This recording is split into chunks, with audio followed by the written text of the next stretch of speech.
All right, books, books, books. I love books. Like seriously love books. Week after week, we read tons and tons of books, and we have for years. Thank you, library. Now, I will talk about which books I think are the best bang for your dollar, I guess you could say. And the first book I'm going to start with, and this is for curriculum as well, is Drawing. Drawing with Children by Mona Brooks. It is kind of she's known as Monart. And let me show you some pages inside here. So these are the elements. All right, so right away you're learning these basic elements right here. So drawing does not come naturally to people. I didn't know that. I thought some people just knew how to draw and some didn't. So, and then the first exercise we did after we learned how to draw these and what they were, is we did a map. You do a map because this can be a lake, this can be a pond, roads, rainbows, and then mountains. Okay, so that was the first art exercise that we did. Now, the second one, and understand, I am learning too because I'm not artistic. Like I love to create. Is that my hair all messy? Maybe, but oh well. I love to create, but I'm not, I don't have any drawing talent, and I wish I did because I create a lot of books. It'd be really nice if I didn't have to hire people to do it, if I could just do it myself, draw pictures. But I mean, their work, obviously they're professional artists, their work is beautiful. Okay, so the second thing you do, like exercise number 2, it's actually exercise number 1, but it's what I did second. Let me see if I can find it in here. All right, so this page, this is kind of like the first exercise we did. I drew this out on a white page, and so then they copy this. So art time with a marker, you sit down and you copy this. So those, and now let me show you, because my son, I'm having him do it. He's neurodiverse. I'm having my one who's very artistic do it and my one who's neurodiverse do it because I want it as a stress reliever for them. So here is one of the ones that we did today. So those were mine that I drew. Well, that wasn't mine, but it was added to. But these, and then, so these are the exercise, right? And these are the copies they made. And yes, there was a little bit of digression, if you will. And I'm okay with that. But, and this is my, he just turned 5. So those are the ones I did, and these are the ones he did. So, you know, we're learning, and it's kind of cool that we're learning together. So if you were to buy a book, an art book, I would say that one. And then there's another one of my favorite art books. Now I have and I'm talking, I have a ton of art books. All right. So I've gone through a lot of kids' art books and a lot of Usborne kids' art books and books where they show you different paintings and who wrote such and such and such. I don't like that. What I like is the one I'm showing you on the screen. I think that one's great because you can flip a page, open it, and talk about that drawing. That's what I like, because I like simple, ready to go homeschool. I do a little prep work for this, but it's kind of fun. Okay, let me talk about the next book. Now, I guess this would get honorable mention, but I don't like it as much as I like the other one that I put on the screen. It is all right. So it does have information about the photo and the picture and what you're not. In other videos, I talk about the timeline. So when you teach the timeline, I did a whole video on it under, I'll link it at the end of this video because it's really good about how to simplify your homeschool. And this is interesting because this is Sistine Chapel and Michelangelo. So this definitely, if you're teaching the timeline, which I highly recommend everyone teach because it's like the superest, easiest way to teach, if you ask me, to teach and get a lot of subjects covered: art, religion, history, geology, geography, all that stuff. So this book, if you are teaching the timeline, I recommend. And if you want to know the history of different stuff and different paintings, it's definitely a good resource. It's definitely kind of cool. So let me make sure that I got some photos of it so we can flip to any page and different things. And then it's cool because it does have a search and find on there. So this book would definitely get, 5 stars from me. Now, if you're not teaching the timeline or you're not interested in art, skip it. Skip it. All right, the next book that everyone needs a map. If you don't have money for this book, and my kids is neurodiverse, as I mentioned, and adores these books. This book and the other one, Earth, I think it's called Earth and Water, by this couple. They're a Polish couple, and one is an artist, and I think the other one's a teacher. Anyway, they're just fantastic books. They are fantastic. Now, you don't use them for anything other than, hey, let's talk about Hungry, and then I would do some prep work first and sit down and go over Hungry and things like that and what I wanted to show them and teach them. But really, you can pick out any page. Now, the difference between the editions is just more maps and more detail. They just covered more countries. So you can go with the original. As far as I'm concerned, it'll save you 20 bucks. And I think that's fine. I think that's sufficient, but I guess it depends how many countries you want, because even with this edition, there's still a few countries that aren't covered. But I'm talking like there's more than 100 pages in here, about 150 pages, so they do cover an extensive amount.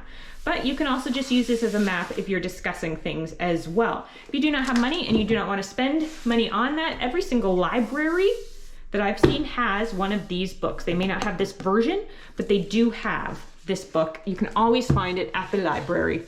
So consider that. All right, let's talk about what's next.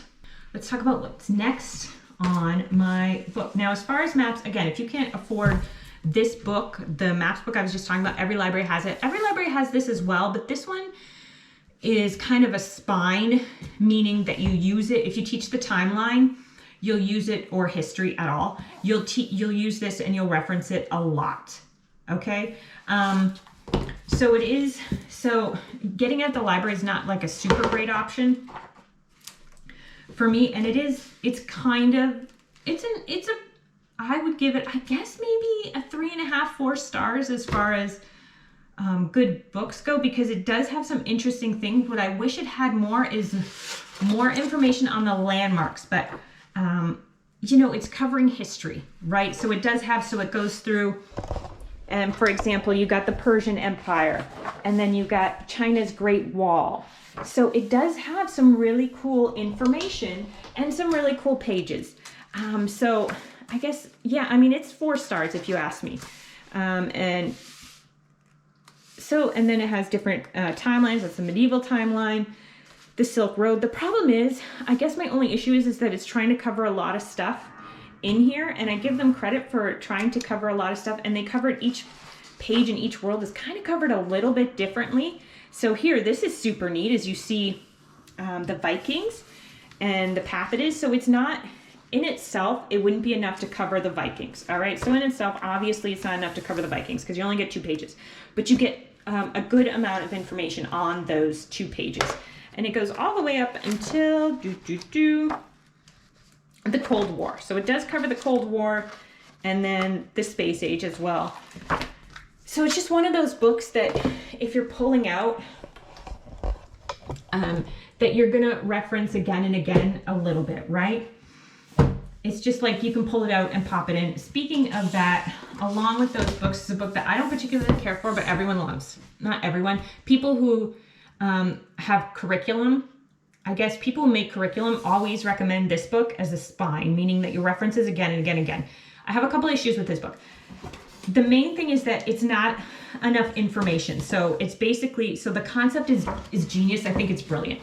It is a child through time. So here's what it was like living in, when the Great Wall of China was built. This is Teresa, for example. She lived during the Black Death. So there's a girl or a boy who lived during right here. I want to say his name is Minakut, but I'm not sure. And he lived during the Egyptian times. So let me show you, and he lived during Egyptian times. So these are toys through time. But the problem is that your child, once they look at this book, they want more information, okay? It's just 2 pages. So your child looks at this book and they're like, that's cool, great. And you're like, oh, that's it.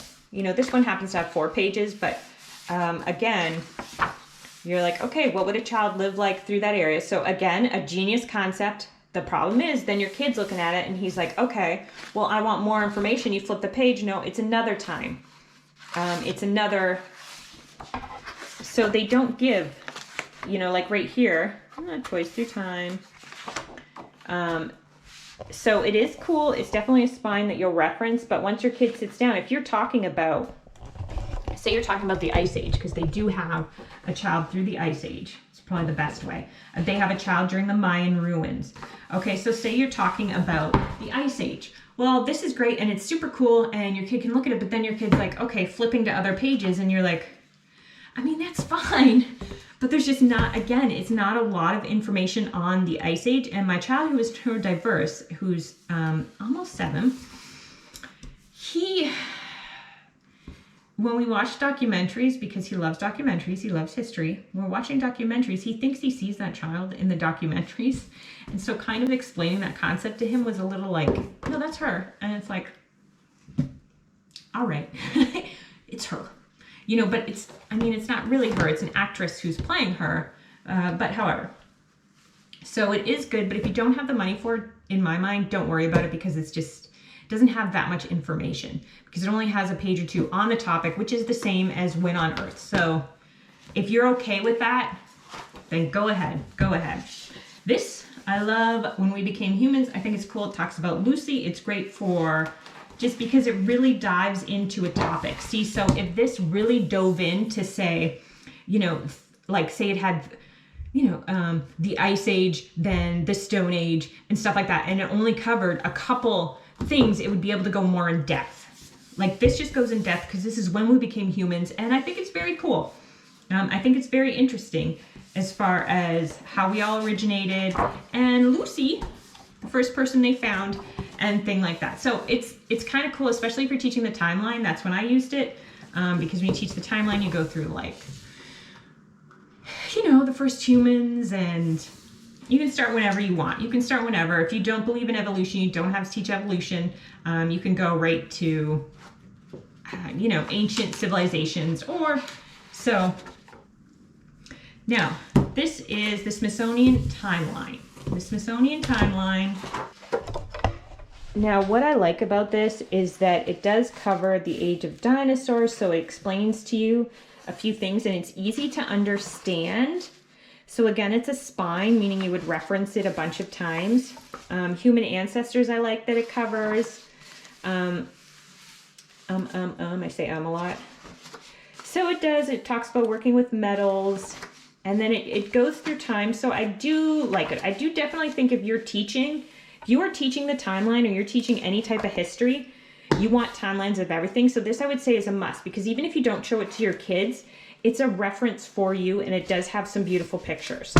So that to me would be a definite purchase if it were me, and I did purchase it. And let me tell you, now most of these books I purchased only because my husband's company pays for our homeschool supplies. So for right now, so I loaded up on books because I'm obsessed with books. So, but I can tell you that a lot of these books are not necessary. My first book about genetics, I think it's great. I think it teaches genetics. I was reading it to my kid. It starts out, now it is black and white, but you can color it if you want. We did not. And it starts out with this guy Mendel and how he came up with genetics and chromosomes. And in here it's got how many animals have what chromosomes. So even for me who doesn't understand this stuff, it did a pretty good job explaining it. So goldfish, how many goldfish have 94 chromosomes, whereas humans, what do we have? 46 chromosomes. To me, that's fantastic. My son, we were talking about elephants, and I go, elephants only have 56 chromosomes? I go, but they're huge. And he goes, don't judge. Don't judge them because they're large. It's like, it's kind of funny. So I do recommend this book, and it's not much. It's like $5-6. But again, it's interesting if you have a child who like that. And my son was asking about genetics, so I grabbed it, and you can't find this at the library. So there's a thing. This timeline book you can find at the library. When We Became Humans, you can't find at the library. A Child Through Time, you should be able to find at the library. All right. Now, one of the books I think you should skip. Let me tell you. One of the books I would skip, everyone on the internet loves it. Everyone who reviews it loves it. And it's a beautiful book. I'm not saying it's not beautiful. It's just, here, let me show you. So it's the Welcome to Museum series. This is the only one I've seen. Again, people love the Welcome to Museum. So this is, hey, we're heading into Asia. Now, to me, it's for older kids, right? And you can show your kids some of this stuff, and it's got some interesting things. I guess it just looks a little too much like drawings. I like the book style of actual pictures better, but that's just me. That's just my preference. But here they do choose a few objects and you do go in depth about them. So that is cool. But again, if you do not have the money for it, in my mind, I wouldn't get it because these books have a lot of information like that. But again, beautiful. Beautiful, not saying it's not. Okay, I want to talk about, when I was out there, I picked up this book when I was at the library because it's a great book. So if you're like, hey, you want, your kids, and this is, both kids, how many kids did I have that liked it? I had the 4-year-old, the 4-year-old and the 7-year-old loved it. I'm sure even my older son would love it as well. Diary of a Minecraft Zombie. It's a scare of a dare. It's pretty funny, and I give it 5 stars because it's a good book. This one's all right, too. It's not bad. It's just very short. This one's a little longer and can introduce them to chapters. Now, I read it to my kids because that's, it was too big a book to read. Although my children love reading, they're not, my neurodiverse child is just learning to read now. All right, so those cover a lot of books, but let me show you. There's another series that I think is really cool that if you have the money, get it. If you don't worry about it. It is this series. Now, this series is interesting because if you are biblical based, I don't know how to say it, but if it tells both views throughout these books.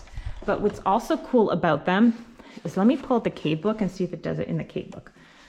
Where can I put it? Maybe we need a light on for this. The photographs in here are amazing, amazing. And because as soon as I saw these photographs, I couldn't resist it. I could not resist it as soon as I saw these photos. Now what's cool is, for example, the fossil book. Is it the fossil book? I want to say it's the archaeology book. Maybe it's the geology book. So they explain, hey, this is what the Bible said, this is what we have proof for along that lines, and this is what the other, what is it called, the evolutionary thing? I don't know. That other people have information for as well. So it teaches both sides, which I think is interesting. Again, the photos are amazing, but one of the books, which book? The new astronomy book? I think it's the new astronomy book. Again, check out these pictures. The new astronomy book teaches, so see how it has purple? It has the beige background and it's got the black. So for different ages, you read different things. So everyone reads this. And then, so when you're going through the timeline, maybe you're like, hey, these are all the planets that are out there. And then you want to go back and they're a bit older, for example, whenever, then you can read the purple.